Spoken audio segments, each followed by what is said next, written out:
Az Uránusz 2026. április 26-án végérvényesen átlépett a Bika jegyéből az Ikrek jegyébe. Nagyon érdekes, mert van egy égi kísérője. Innen a Földről feltekintve úgy látszik, mintha kézenfogva járnának az égen, holott a távolság köztük óriási. Ez pedig nem más, mint a Szedna. Az Uránusz, más néven Uránosz, a görög mitológiában az ég istene, Gaia, a Föld férje és Kronosz apja. Saját gyermekeit Uránusz nem szerette, ezek voltak a titánok, szörnyek. Így a Tartaroszba, a Föld mélyébe zárta őket. Az asztrológiában Uránusz a radikális változás, a lázadás és a megtermékenyítő erő minősége.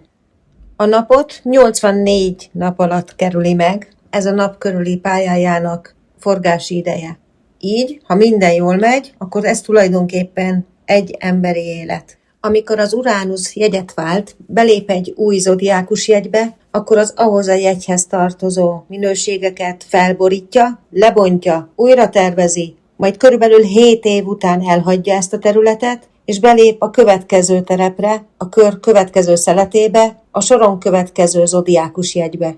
A mostani időszakban már egy jó ideje van egy kísérője, egy kisbolygó. Szinte kézenfogva haladnak, és most ez az Ikrek jegybe történő átlépés a kettőjük összeadódott energiáját jellemzi.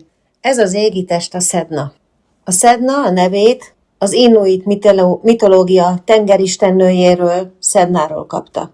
Szedna egy gyönyörű inuit, más néven eszkimó lány, akinek a sztoria elég horrorisztikus. A történet valahogy röviden úgy néz ki, hogy Szedna édesanyjáról nem esik említés a történetben, apjával él, már nagyon ideje lenne, hogy férjhez menjen, de Szednának senki nem kell.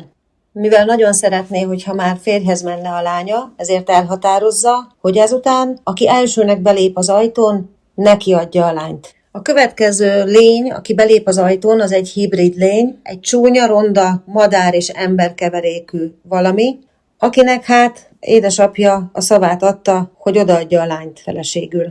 El is viszi magával Szednát, Szedna iszonyú boldogtalan és szenved, majd apja a lelkiismeret furdalása következtében elmegy hozzá, kiszabadítja, majd csónakba ülnek, azonban a madárember észreveszi, hogy Szedna eltűnt, követi őket, kergeti őket, és vissza akarja szerezni Szednát. Az apja egyetlen módot lát arra, hogy megakadályozza ezt, hogy kilöki Szednát a csónakból, majd amikor a lány megpróbál visszakapaszkodni, akkor addig üti a kezét, amíg először az ujjai, majd a karjai letörnek, a lány nem tud visszakapaszkodni, beleesik a tengerbe. Levágott testrészeiből teremtődnek aztán meg a tenger élőlényei, mint a fókák például, a jeges-tenger halai, meg egyéb lények, amik benne élnek. A szenvedés, a szétdarabolódás, ez a teljes szétszaggatás tette lehetővé azt, hogy létrejön a teremtés. Ez volt az ára a teremtő istennői minőségnek. Tehát mind a kettő égitest